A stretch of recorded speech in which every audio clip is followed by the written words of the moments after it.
오늘 말씀은 요한계시록 개요에 대해서 세 번째 시간 갖도록 하겠습니다. 이 세 번째 시간으로 요한계시록을 어떻게 해석할 것인가, 그리고 천년설의 견해에 대해서 알아보도록 하겠습니다. 우리가 이제 2학번에 알아봤듯이 요한계시록은 어떤 책인가? 이단들은 새 요한이 편지를 보낸 서신서가 아니다. 왜냐하면 사도 요한이 pat모섬에서 에베소의 담임인 사도 요한에게 편지를 보낼 수 있느냐? 없다. 이런 이유로 서신서가 아니라고 주장을 합니다. 그러나 사도 요한은 pat모섬에서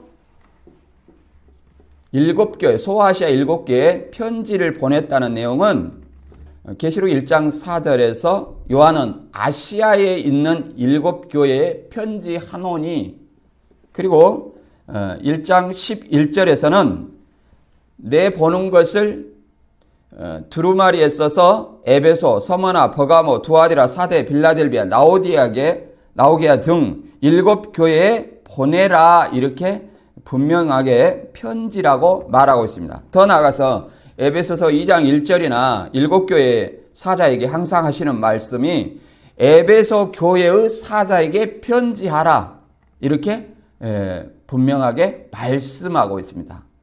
그러면 이것이 서신서고 애언서는 아니냐? 아닙니다. 이 애언서이자 서신서입니다. 그래서 계시록 1장 3절에는 이 예언의 말씀을 읽는 자와 듣는 자와 그 가운데 기록한 것을 지키는 자들이 복이 있다 하시고, 이 계시록은 이단들이 말한 것처럼 봉안책이 아니라 계시록 22장 10절에 이 예언의 말씀을 임봉하지 말라, 때가 가까움이라, 이렇게 말했습니다. 그래서 임봉하지 말라는 것은 펼쳐진 것이라는 거예요. 펼쳐진 책. 그래서 이 요한계시록은 어떤 책이냐? 예언을 기록한 서신서다, 이렇게 말할 수 있는 것입니다. 그리고 요한계시록의 시대 배경을 우리가 또 2학번에 잠깐 살펴봤습니다. 요한계시록은 도미티안 황제의 시대 배경으로 사도 요한이 그 시대 배경 AD 95년에 기록된 것으로 추정하고 있습니다. AD 95년은 사도 요한이 황제 숭배 거부로 인해서 pat모섬에 유배되어 있을 당시 1년 6개월 유배되어 있었습니다. 그때 두 가지 전성이 전해지고 있다고 말했죠. 하나는 끓는 가마솥에 사도 요한을 넣었는데 죽지 않았다.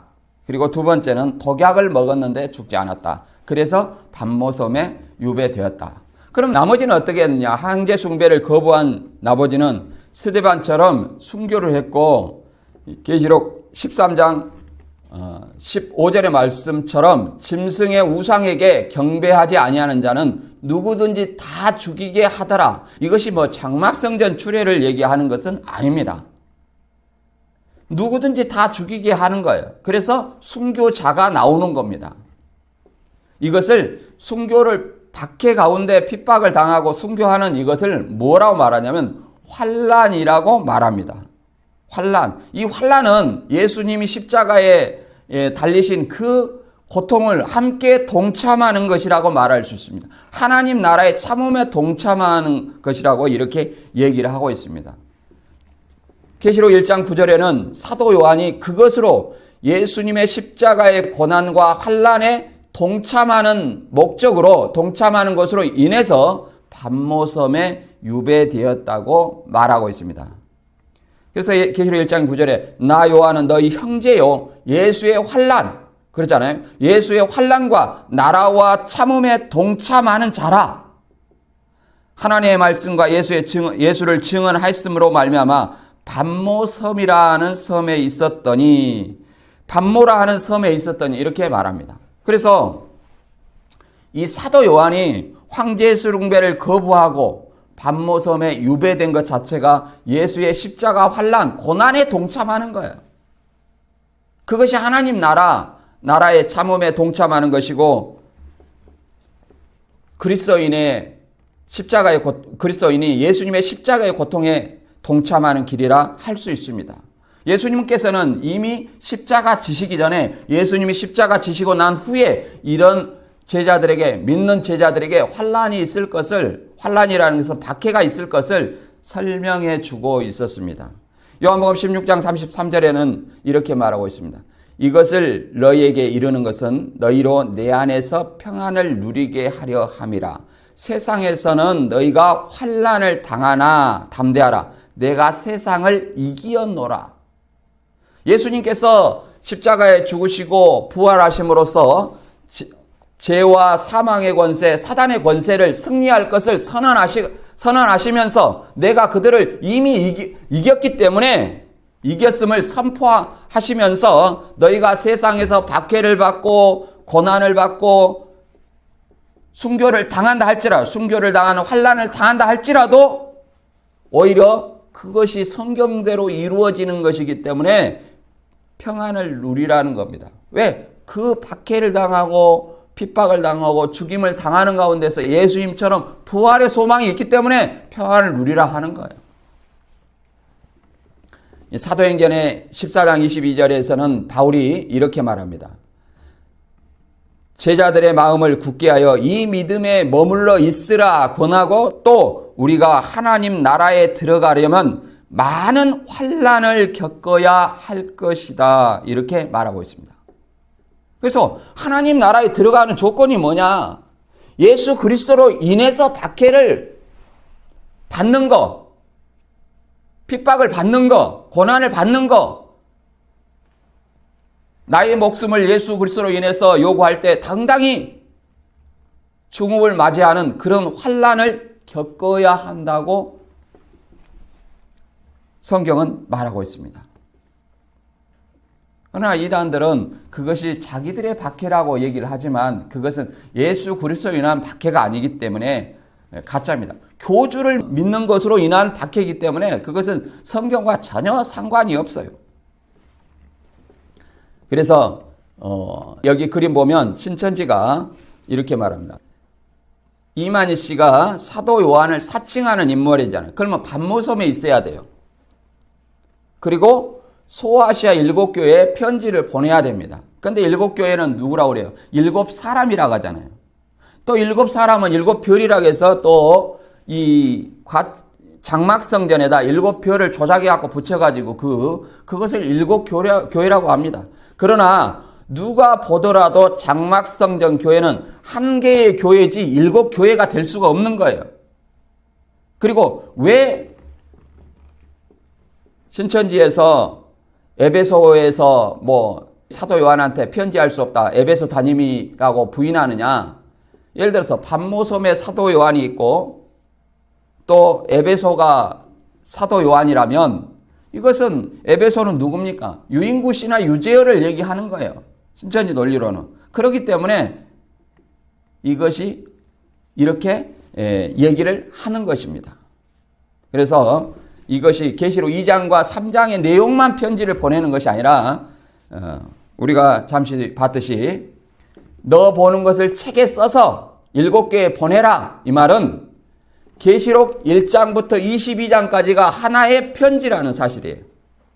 하나의 편지. 라이트 언어 스크롤이라고 하나의 두루마리라는 것입니다. 하나의 두루마리. 그것을 계시록 10장에서도 한 두루마리라고 얘기를 하고 있죠. 편호인 두루마리. 그 다음에 오늘 배울 것은 우리가 이 앞번에 요한계시록 어떻게 해석해야 되는가, 이제 이렇게 네 가지 해석이 있다고 그랬어요. 과거적 해석. 1세기 요한 당시 아시아의 교회들이 역사적 상태를 서술한 것이다. 이것의 단점은 예언을 무시한다고 그랬어요. 그 다음에 역사적 해석이다. 이것은 교회사에 대한 예언적 고찰로 보는 견해입니다. 사도시대부터 종말 곧 적그리스도와 바벨론은 로마 제국 및 교황 관련해서 해석하는 것으로 봅니다. 그리고 미래적 해석이 있습니다. 재림 직전과 미래에 될 일을 기록했다. 그 근거는 계시록 1장 19절에 내 본 것과 이제 있는 일과 장차 될 일을 보여준다겠죠. 그래서 내 본 것은 1장 9절에서 20절, 이제 있는 일은 계시록 2장과 3장이고 계시록 4장 1절부터 22장 5절까지는 장차 될 일. 계시록 4장 1절에 이런 뭐라고 말합니까? 이리로 올라오라. 이후에 마땅히 될 일을 내게 보이리라. 이렇게 장차 될 일이라고 말하고 있습니다. 이것은 교부들과 복음주의자들이 많이 선호하는 해석입니다. 그리고 네 번째는 상징적 해석입니다. 하나님 나라와 하나님과 세상 나라의 전쟁을 상징한다. 교회사를 통해서 선과 악의 싸움의 심판에 관한 실제에 대한 내용이다. 이렇게 설명하고 있습니다. 그러면 우리는 어떻게 해석해야 되는가? 요한계시록은 1세기 7교회의 배경과 과거적 해석, 요한계시록 7교회 그 당시에 사도 요한이 반모섬에 유배되었던 당시 도미티안 황제 당시의 그 시대 배경과 그 다음에 미래적 해석, 4장부터 1장에 미래적 해석, 예언이 들어있죠. 미래적 해석. 그리고 이스라엘 12지파 14만 4천, 바벨론, 해달별, 666, 짐승의 표 등 상징적 해석이 조화롭게 해석되어야 한다. 저는 이렇게 보고 있습니다. 그 중에 이제 오늘 간단히 알아볼 것은 나중에 계시록 20장에 가서 자세히 설명할 건데요. 요한계시록의 천년설에 또 견해가 있습니다.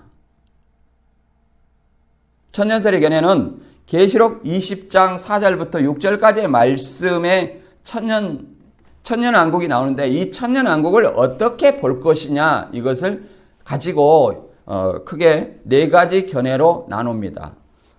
자, 역사적 전천년설, 세대주의 전천년설, 무천년설, 후천년설 이렇게 나누어집니다.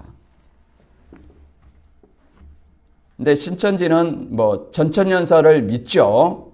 그러나 세대주의적 전천년설과 유사한 형태를 띠고 있다고 볼 수 있습니다. 계시록 20장 4절 한번 읽어보겠습니다. 또 내가 보좌들을 보니 거기에 앉은 자들이 있어 심판하는 권세를 받았더라. 또 내가 보니 예수를 증언함과 하나님의 말씀 때문에 목배임을 당한 자들의 영혼들과 또 짐승과 그의 우상에게 경배하지 아니하고 그들의 이마와 손에 그의 표를 받지도 아니한 자들이 살아서 그리스도와 더불어 천년 동안 왕노릇하니 그 나머지 죽은 자들은 그 천년짜리까지 살지 못하더라. 이는 첫째 부활이라. 이 첫째 부활에 참여하는 자들은 복이 있고 거룩하도다. 둘째 사망이 그들을 다스리는 권세가 없고 도리어 그들이 하나님과 그리스도 제사장이 되어 천년 동안 그리스도와 더불어 왕노릇하리라. 그래서 신천지가 이것을 오해하는 것은 순교의 영과 짐승과 우상에게 경배하지 아니한 자가 다른 존재다 이렇게 얘기를 하고 있는 겁니다. 그러나 이것은 살아서라는 말이 오늘날 자신들 신천지를 가리키는 것이 아니라 그 당시에 순교한 영들, 목배임을 당한 영들이 죽었기 때문에 다시 살아나서를 이렇게 죽었기 때문에 살아서 이렇게 얘기를 합니다. 다시 살아났다는 의미로 설명하는 거예요. 그리고 이것은 결과와 원인을 설명하는 구절이에요. 결과는 뭡니까? 목배임을 당한 자의 영혼들. 어떻게 해서 목배임을 당했습니까? 계시록 13장 15절에는 짐승의 우상에게 경배하지 아니한 자는 몇이든지 다 죽이게 하더라. 짐승의 우상에게 경배하지 않은 자는 몇이든 다 죽였기 때문에 순교한 자들이 있어요, 없어요? 있다는 겁니다. 그럼 경배하지 않으면 표를 받지 않아요. 그래서 이 목배임을 당한 자 영혼들이 있고 또 그들은 짐승과 그의 우상에 경배하지 아니하고 경배하지 않았기 때문에 뭐예요? 다 죽였으니까 순교자들이란 말하는 거예요. 원인이죠. 또 경배하지 않았으니까 그들의 이마와 손에 그의 표를 받지 아니했죠. 경배한 자들에게 표를 주는 거예요. 1세기 당시에 도미티안 황제 1년에 한 번씩 황제 숭배를 했습니다. 도미티안 황제가 황제에게 1년에 한 번씩 그 신상에게 숭배하는 자에게는 황제의 이름이 기록된 어인을 찍어서, 도장을 찍어서 그걸 가지고 살아납니다. 그것이 황제 숭배의 증표예요. 그러나 황제 숭배를 거부하는 자들은 다 죽게 돼 있습니다. 누구든지 다 죽이게 하더라.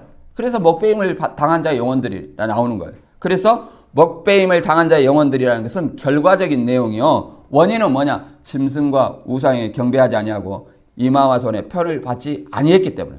그래서 이 두 존재가 아니라 한 존재고 죽은 자들이라는 거예요. 그렇기 때문에 살아서 그리스도와 더불어 1000년 동안 왕 노릇하니 이것이 첫째 부활이라는 거예요. 이것이 첫째 부활이다. 그래서 그 나머지 죽은 자들이라는 것은 순교하지 아니한 자들. 순교하지 아니한 자들은 1000년 후에나 다시 산다는 거예요. 1000년 후에는 이제 백보자 심판이 있죠. 그때 심판받게 된다는 것을 얘기를 하고 있는 것입니다. 그래서 여기서 이단들은 짐승과 우상을 별도로 설명하고 있는데 짐승과 그의 우상입니다. 그래서 짐승과 우상은 같은 존재예요. 그 도미티안 황제가 있어요. 그 도미티안 황제가 살아있을 때 자기의 어떤 신상을 만들어 놓고 그 신전에 신상을 만들어 놓고 제사장으로 하여금 1년에 한 번씩 참배하게 만들었어요. 이것이 역사적인 어떤 사실로 나타납니다. 이걸 얘기를 하는 거예요. 물론 뭐 네로다, 666이다, 뭐 교황이다 이렇게 얘기를 하고 있습니다만은 우리가 이 앞번에도 말씀드렸듯이 자, 네로나 666이나 교황이나 자기의 형상을 만들어 놓고 경배하지 아니한 자는 누구든지 다 죽였느냐? 그렇지 않았다는 거예요. 오로지 도미티안 황제만이 그런 일을 했다는 거예요. 그 네로 박해 이후에 가장 극심한 박해가 도미티안 황제의 박해입니다. 그래서 사도 요한 그 시대의 배경과 도미티안 황제가 짐승이라는 이 배경과 정확히 일치하고 있습니다. 그래서 이 첫째 부활은 역사적 전천년설 견해로 예수님이 재림할 때 데살로니가 4장 16절의 말씀처럼 죽은 자들, 예수 안에서 죽은 자들이 먼저 일어나고 먼저 첫째 부활하고 이렇게 말할 수 있는 것입니다. 그래서 이제 그림을 통해서 요한계시록의 전천년설의 견해를 하나씩 알아보도록 하겠습니다. 이 전천년설, 후천년설 이렇게 하면 복잡하게 생각하는데 기준이 무엇인가를 알면 간단합니다. 무엇이 기준이냐면 천년왕국이 기준이에요. 천년왕국이 기준이에요. 1000년 전에 재림하면 이것이 뭐예요? 역사적 이게 전천년설. 근데 이 역사적 전천년설인데 전천년설에 이제 역사적 전천년설이 있고 세대주의적 전천년설이 있습니다. 그리고 천년이 없다 이것이 뭐예요? 무천년설이에요. 그리고 1000년 후에 재림한다 이것이 뭐예요? 후천년설입니다. 그러니까 1000년이 기준이에요. 그림을 보면 예수님이 공중 예수님이 재림하고 그 다음에 천년왕국이 펼쳐진다. 이렇게 볼 수 있죠. 전천년설이라는 것은. 그 다음에 예수님이 재림하기 전까지가 천년이다. 그러니까 천년왕국이 없는 거예요. 이게 무천년설이에요. 무천년설이라는 건 초림부터 재림까지를 얘기하죠. 그 다음에 후천년설이라는 건 뭐냐면은 천년왕국이 있고 나서 예수님이 재림한다 이런 논리예요. 그래서 천년이 기준이라는 거. 자, 1000년 전 재림, 천년 후 재림, 무천년설, 천년이 없다. 이렇게 간단히 생각하면 됩니다. 그래서 먼저 이 네 가지 견해를 알아보고 이단 신천지의 어떤 견해를 알아보도록 하겠습니다. 물론 신천지는 84년 3월 14일부터 천년왕국이 시작되었죠. 올해가 39년입니까? 이렇게 시작됐죠. 그러나 예수님 재림했지만 배다 멸망 후에 재림했지만 영생과 영벌, 그 다음에 첫째 부활, 이거 아무것도 일어나지 않죠. 자, 먼저 이 역사적 전천년설에 대해서 잠깐 살펴보도록 하겠습니다. 천년왕국 전에 재림한다는 것이죠. 그리고 주 재림으로 성도의 부활과 휴거, 그리고 적그리스도의 심판, 그리고 천년왕국 끝에 백보자 심판으로 사단의 곡과 마곡의 전쟁이 있습니다. 곡과 마곡의 전쟁 후에 이제 최후의 백보자 심판으로 의인과 악인이 영원한 영벌과 영생에 이른다고, 의인과 악인의 심판이 있다는 것입니다. 이것의 장점은 계시록 19장의 혼인잔치, 계시록 6장의 첫째 부활, 이렇게 천년왕국의 자연스러운 해석이라는, 문맥에 따라서 자연스러운 해석이라는 것이 장점입니다. 그러나 이제 이 단점으로 지적하는 것은 천년 후에 다시 곡과 전쟁, 사단이 놓여서 곡과 마곡을 미혹하는 전쟁이 있어요. 그러면 이게 불완전한 천년 왕국이지 않느냐, 이렇게도 생각을 합니다. 그러나 천년 왕국, 천년 후에 이 곡과 마곡이 미혹돼서 사단이 곡과 마곡을 미혹해가지고 이렇게 사랑하는 성을 공격한다는 내용이 있죠. 그래서 심판하고, 이제 백보자 심판하고 의인과 악인이 이렇게 영원히 갈라지는 그런 내용이 있습니다. 그리고 세대주의적인 전천년설은 어떻게 다르냐? 세대주의. 이 세대주의는 19세기 영국에서 시작해서 구원파, 말씀 보존학계, 킹 제임스 성경, 침례교, 베레아, 위트니스리 등 이런 사람들이, 이런 교파들이 믿고 있습니다. 세대주의는 각 시대마다 구원 방식이 다르다. 그러니까 신천지하고 좀 비슷하죠. 아담, 노아, 아브람, 모세, 예수, 이만희 씨 이렇게 해가지고 시대마다 구원의 방식이 다르다. 이게 세대주의예요. 그러니까 시대별로, 시대주의라고도 말하죠. 시대별로 이렇게 구원자가 다르다. 구원이 달라진다. 이렇게 얘기를 합니다. 이것은 성경의 구원자인 예수 그리스도의 핵심을 전면 부인하는 교리라고 말할 수 있습니다. 그리고 계시록을 완전히 이 문자적으로 그대로 보는 겁니다. 예를 들어 14만 4천을 유대인, 666을 베리칩, 그 다음에 이스라엘 성전이 회복된다.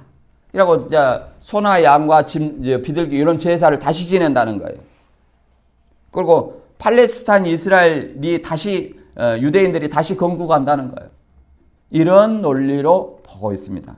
이게 완전히 문자적으로 보기 때문에 어떤 현상이 나느냐? 유대인 중심의 부활이 일어나는 거예요. 왜 그러냐면 이스라엘과 유대인과 교회를 구분합니다. 그래서 계시록 4장에 성령의 나팔 불 때 휴거가 되는 것도 아니고 성령의 감동에서 이리로 올라갈 때 이 계시록 4장에서 공중 재림하고 휴거를 한다는 겁니다. 그래서 지상에서는 이제 7년 대환란이 일어나요. 그것이 계시록 4장에서 19장까지입니다. 그러면 7년 환란에 노출되어 있는 사람은 누구냐면 유대인들이라는 거예요. 그리고 교회는 이미 계시록 4장에서 올라가니까 계시록 4장부터 18장까지는 교회와 아무런 상관이 없어요. 교회는 환란을 거쳐가지 않는다는 거예요. 이것이 과연 맞을까요?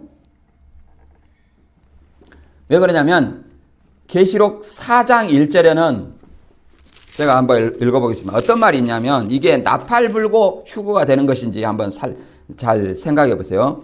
이 일 후에 내가 보니 하늘에 열린 문이 있는데 내가 부른 바 처음에 내게 말한 나팔 소리 같은 그 음성이 가로되 이르되 이리로 올라오라. 이후에 마땅히 일어날 일을 내게 보이리라 하시더라. 내가 곧 성령에 감동하였더니 보라 하늘에 보좌를 베푸고 보좌 위에 앉으신 이가 있는데 그러잖아요.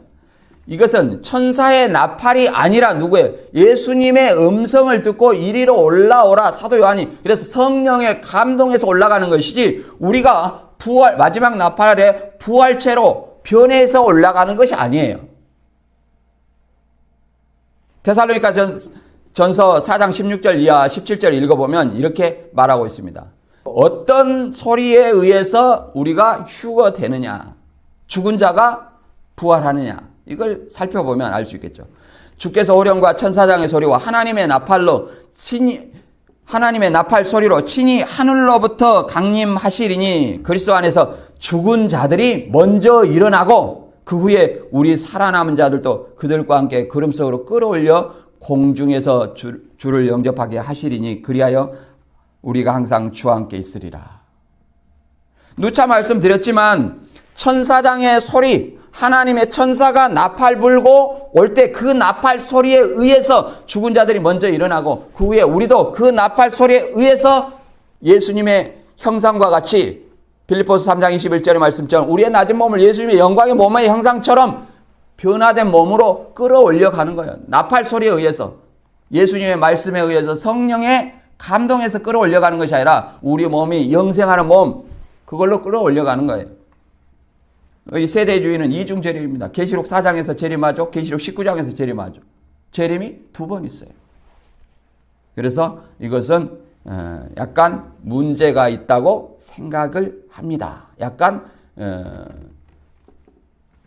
여러분들이 잘 판단하시면 경계해야 될 세대주의 전천년설이라고 이렇게 얘기를 할 수 있습니다. 그 다음에 무천년설이라는 것은 천년 기간을 신약시대로 초림과 재림 사이의 기간을 봅니다. 그래서 계시록에 나온 42달, 1260일, 3년 반, 이게 다 천년왕국, 이것이 다 뭐예요? 초림과 재림 사이로 보는 겁니다. 그래서 사단의 결박은 십자가 사건으로 이미 사단의 결박이 됐고, 순교자가 예수님이 십자가에 못 박히신 순간 순교자들은 첫째 부활한 거예요. 더 나아가서 예수를 믿는 자들도 첫째 부활했다고 이렇게 얘기를 합니다. 그리고 대배교와 대환란이 있고 천년기간이 끝날 무렵에 사단이 잠깐 노임을 받아 대배교와 환란이 일어나고 재림하면 끝난다고 이렇게 설명하고 있습니다. 이제 이것은 이 장점은 뭐냐면 교회의 고난과 영광에 대한 이해예요. 단점은 고난받는 성도들이 없다는 겁니다. 새하늘 새 땅을 어떻게 할 것이냐, 이런 문제가 있고, 이것은 아브라함 카이퍼, 헤르만 바빙크, 게알더스 보스, 안토니오 후쿠마, 루이스 볼코프 등이 이걸 믿습니다. 그러나 역사적 전천년설은 누가 믿냐면 바나바와 순교자 저스틴, 폴리캅, 이레니우스, 터툴리안, 조지 레드 등이 역사적 전천년설을 믿고 있습니다. 그리고 후천년설은 뭐냐? 후천년설은 천년 후에 예수님이 재림한다고 그랬죠? 무엇이 기준이라 했어요? 천년이 기준이라 했죠? 그러니까 천년설은 어려운 건 아닙니다. 천년 후에 예수님이 재림하는데 복음의 전파로 세상은 점점 의와 평화의 시대가 도래해서 완전한 천년왕국이 도래한다.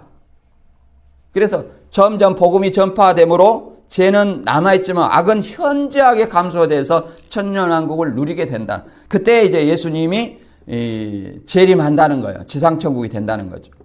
그래서 교회의 전성기 및 세계 평화가 완전히 이루어졌을 때 예수님이 재림한다.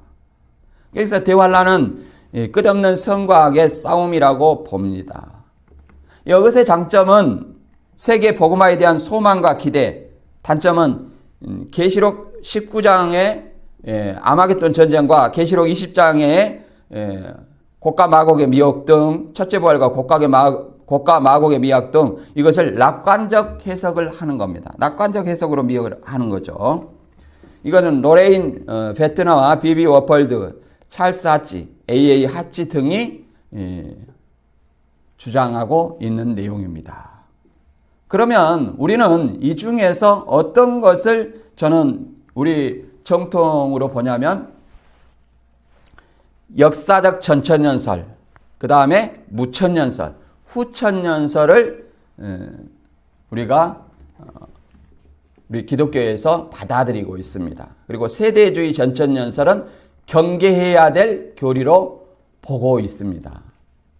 개인적으로 저는 이제 역사적 전천년설을 좀 지지하고 있는 입장입니다. 뭐 다른 것을 틀렸다는 얘기가 아니라 역사적 전천연설을 지지하고 있는 입장입니다. 왜 그러냐면 우리가 조금 전에 봤듯이 데살로니가 전서 4장 16절에 주께서 호령과 천사장의 소리와 하나님의 나팔 소리로 친히 하늘로부터 강림하시리니 그리스도 안에서 죽은 자들이 먼저 일어나고, 나팔 소리로 인해서 죽은 자들이 먼저 일어나고, 이것이 뭐예요? 나팔 소리로 인해서 죽은 자들이 먼저 일어나는 것, 순교자들이 먼저 일어나는 것, 이게 첫째 부활이다. 이렇게 보고 있습니다. 고전 15장 부활장에서도 이 부활에 대해서 자세히 설명하고 있는데, 예수 그리스도 강림하실 때 그에게 붙은 자가 나옵니다. 이 붙은 자가 뭐예요? 첫째 부활한 자입니다. 그리고 그 후에 우리 살아남은 자들도 그들과 함께 구름 속으로 끌어올려 공중에서 주를 영접하게 하시니 그리하여 항상 주와 함께 있으리라. 그래서 그 후에는 뭐 나팔 소리 84년 3월 신천지 말씀처럼 84년 3월 14일에 뭐 나팔 소리가 불고 일곱째 나팔이 불었는데 뭐 순교자들만 14만 4천 대기하고 있고, 신천지인들은 뭐 나중에 14만 4천 입 맞은 자가 차면 그때 뭐 신일합의를 한다, 이런 내용이 아니에요. 고전 15장 51절에는 뭐라고 말하고 있습니까? 한번 다시 한번 가서 읽어볼게요. 보라, 내가 너희에게 비밀을 말하노니 우리가 다 잠잘 것이 아니오 마지막 나팔에 순식간에 호련히 다 변하리니 나팔 소리가 나매 죽은 자들이 썩지 아니할 것으로 다시 살고 우리도 변화하리라. 자, 나팔 소리로 인해서 죽은 자들이 썩지 아니할 것을 살고 우리도 변하리라. 그것이 언제요? 나팔 소리는 예수님이 재림할 때 부는 겁니다. 해년마다 일곱째 나팔이 불려지는 것이 아니라 이 나팔 소리는 언제 불려져요? 예수님 재림할 때 불려지는 거예요. 그래서 이 나팔 소리로 인해서 우리가 우리의 낮은 몸을 예수님의 영광의 몸의 형체와 같이 변케 하는 거예요. 예수님 몸의 형체와 같이. 그래서 예수님 몸의 형체와 같이 변케 하면 우리 살아남은 자도 예수님이 올 때 뭐예요? 그 나팔 소리로 인해서 구름 속으로 끌어올려 가는 거예요. 나팔 소리로 인해서 변화되지 않은 몸은 끌어올려 갈 수 없죠. 우리가 빌립보서 3장 21절에 우리의 낮은 몸을 예수님의 영광의 몸의 형상과 같이 변케 하시리라. 이게 우리의 소망하는 겁니다. 그러면 예수님이 어떤 존재였습니까? 누가복음 24장에서는 영으로 제자들에게 나타나서 예수님을 영으로 생각했었습니다. 영을 보는 줄 생각했죠. 그러나 예수님이 나를 만져보고 믿으라 그랬어요. 나를 만져봤어요. 그래도 십자가의 어떤 못 박힌 손과 옆구리의 창자국을 만져봤습니다. 그래도 믿지 못하니까 여기 먹을 것이 있느냐? 그래서 구운 생선 한 토막을 드셨습니다. 그걸 보여주셨어요. 그리고 요한복음 20장에서는 그 예수님의 존재는 열제자와 도마에게 나타나실 때 항상 유대인들을 두려워서 문을 닫고 있었어요. 그런데 문을 닫고 있는 가정에 통과를 했습니다. 문을 닫고 있는데 통화했어요. 그리고 제자들과 40일 동안 대화를 하셨죠. 그리고 40일 후에 이제 승천하시기 전에 120명의 제자들과 직접 대화했습니다. 그 부활하신 몸으로 예수님께서 올라가셨어요. 그 몸으로 다시 오신다는 거예요. 그러면 예수님이 지상에 재림했다면 과연 교주를 통해서 다른 사람한테 메시지를 전해야 되냐? 그건 아니라는 겁니다. 예수님이 지상에서 누구를 대언자를 통해서 제자들한테 대화를 했다면 예수님이 재림해서도 그렇게 해야 되겠죠. 그러나 예수님이 부활하신 몸이 120명과 직접 대화를 했고 성령이 임하면 땅끝까지 복음을 전해라 이렇게 직접 말했기 때문에 예수님이 다시 오셔도 제자들과 믿는 자들과 다시 직접 대화를 해야 된다는 겁니다. 그런데 교주한테 왔다 이런 말은 논리적으로 맞지 않습니다. 만약에 교주한테 왔다면 그런 예수님의 능력을 동등하게 나타내야 되겠죠. 어떤 능력입니까? 자, 벽을 통과하고 바람과 바다도 잠잠하게 하고 죽은 자를 살리고 그 다음에 오병이어의 기적을 일으켜서 장정만 5천 명을 먹이고 다 합하면 한 2만 명 정도 되겠죠. 그런 이적을 행해야 됩니다. 근데 바람이나 피고 감옥이나 2번 갔다 오고 이런 범죄자가 횡령인해서 범죄자가 어떻게 구원자가 될 수 있습니까? 그리고 나팔이 뭐 사람이라고 그러는데 자, 그 나팔이 사람이라고 칩시다. 그러면 하늘에서 천사가 나팔 불고 내려오는데 하늘에서 내려왔습니까? 또 그 나팔이 사람이라면 그 나팔 부는데 왜 죽은 자들이 살고 우리도 변화하는 그 변화하는 모습이 없습니까? 순식간에 호련히? 순식간에 호련이라는 말은 그 말받치가 순식간에 서서히 이렇게 얘기하는 거 아닙니다. 자기도 모르게 서서히 머리카락 자라듯이 손톱 자라듯이 영생하는 몸으로 변하고 있다. 그럼 변하는 실체를 보여야죠. 젊어지는 실체를 보여줘야죠. 그러나 있습니까? 없습니다. 그래서 가짜라는 거죠. 그래서 가짜라는 거예요. 서서히 그 말대로 하더라도 이 호련이라는 것은 사전 찾아보면 자기도 모르게 갑자기예요. 서서히가 아니에요. 자기도 모르게 서서히라 해도 서서히 젊어지는 어떤 피부가 젊어진다는 이런 효과가 나타나는데 그런 징조가 없지 않습니까? 그리고 신천지가 말하는 천년왕국은 어떤 거냐? 자, 80년 9월부터 84년 3월 14일까지 42달 동안 멸망 후에 예수님이 이만희 씨에게 재림해서 천년 기간이 시작되는 거예요. 그때 첫째 부활하고 영생을 했어야죠. 그러나 이제 입맞은 것이 말씀을 계시록을 말씀의 마음에 새긴 것이라고 해가지고 지금은 어떤 논리냐면 처음에는 14만 4천이 차면 순교영이 와서 육체 영생하고 흰무리가 자동으로 몰려온다고 하더니 지금은 어떻게 바뀌었냐? 지금은 흰무리를 전도한다고 합니다. 흰무리는 전도하는 무리가 아니라 셀 수 없는 무리예요. 전도하면 수를 세는 겁니다. 그리고 14만 4천이 실제적인 수라면 계시록 14장 3절에 새 노래는 14만 4천만 배우기 때문에 이만희 씨의 말은 14만 4천만 배워야지 왜 30만 가까이 배웁니까? 이것이 완전히 잘못됐다는 것이죠. 그리고 지금 현재는 뭐 14만 4천이 다 입맞은 사람이 있다. 그런데 누군지는 모른다. 이렇게 얘기를 하는데 그것도 좋다 이 말이에요. 그러면 그 14만 4천이 적어도 영생하는 존재여야 된다는 거예요.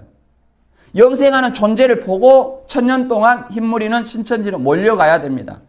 그런데 14만 4천 신천지에서 영생하는 존재입니까? 적어도 집화장들은 안 죽어야 되죠. 7 교육장은 안 죽어야 되죠. 그런데 왜 다 죽습니까? 그것이 가짜라는 것이죠. 그래서 오늘 말씀 다시 한번 살펴보면 요한계시록의 견해 어떤 것이 있습니까? 요한계시록은 해석의 견해는 과거적 해석, 역사적 해석, 미래적 해석, 상징적 해석이 있는데 이것이 적절히 조화된 해석이 되어야 계시록의 문맥에 맞게 정확히 해석할 수 있다. 이렇게 보는 겁니다. 그리고 이 요한계시록이 기록된 그 시대 배경 속에서 이해를 해야 된다. 1차적으로. 그러다 해서 그 과거로 끝나는 것이 아니라 애언이라 있기 때문에 미래에 있을 일을 우리가 생각을 해야 된다. 이렇게 말할 수 있죠. 그리고 천년왕국은 다시 한번 말하지만 신천지는 84년부터 천년왕국이 시작됐어요. 우리가 완전히 엉터리입니다. 뭐 영생과 영벌도 없고 심판과 구원도 없고 뭐 첫째 부활도 없습니다. 이 천년 왕국이 기준이 되는 거예요. 그래서 역사적 전천년설은 천년 전에 예수님이 재림한다. 그러니까 예수님 재림하고 천년 동안 왕노릇 한다. 그리고 이제 이게 세대주의 전천년설은 이게 전천년설, 역사적 전천설 우리가 받아들이지만 세대주의 전설은 시대별로 구원이 다르다는 어떤 의미이기 때문에 이것을 잘못되었다고 얘기를 합니다. 경계해야 될 해석이다. 이렇게 봅니다. 그 다음에 무천년설과 후천년설이 있는데 우리는 이걸 이제 받아들이죠. 이 천년 후에 재림한다. 이것은 이 후천년설입니다. 그래서 복음이 점점 전파되어 가지고 나중에 완전한 죄가 감소되고 완전한 천년 왕국에 생기고 그 다음에 예수님이 재림한다. 이것이 후천년설입니다. 그 다음에 무천년설은 뭐예요? 예수님이 십자가 못 박히고 십자가 못 달리고 십자가 못 죽고 십자가 못 십자가의 어떤 달리시는 순간부터 재림까지가 천년왕국이라는 거예요. 그래서 순교자들이 이미 하늘에서 첫째 부활했고 또 예수 믿는 사람들은 첫째 부활에 참여하는 자라고 이렇게 믿고 있습니다. 그래서 계시록 사건에서 우리가 예언의 말씀을 읽는 자와 듣는 자와 지키는 자들이 복이 있다는 것은 어떤 거냐? 지켜야 복이 있는 겁니다. 그런데 계시록 말씀 시대 배경에서는 계시록 14장 11절과 12절에 보면 뭐라고 되어 있습니까? 그 고난의 연기가 세세토록 올라가리로다. 짐승과 그의 우상에 경배하고 그의 이름의 표를 받는 자는 누구든지 밤낮 쉼을 얻지 못하리라. 성도들의 인내가 여기 있나니 그들은 하나님의 계명과 예수에 대한 믿음을 지키는 자니라. 이겁니다. 결론이. 자, 짐승은 하나님의 백성을 핍박하고 박해하는 자들을 짐승이라고 얘기를 합니다. 그래서 짐승과 우상이 다른 것이 아니라 짐승과 그의 우상이에요.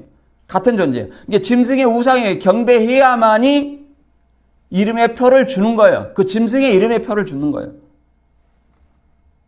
근데 이 표를 받는 자들은 육적인 어떤 목숨은 살아있을지라도 세세토록 불과 유황의 어떤 고난받는 삶을 삽니다. 그래서 12절에 성도들의 인내가 여기 있나니 어디에요? 짐승과 그의 우상. 그들은 하나님의 계명과 예수에 대한 믿음을 지키는 자니라. 경배하지 않는 것이 하나님의 계명과 예수 믿음을 지키는 거예요. 이게 진정 이기는 것입니다. 그럼 오늘날의 짐승과 우상은 뭐겠어요?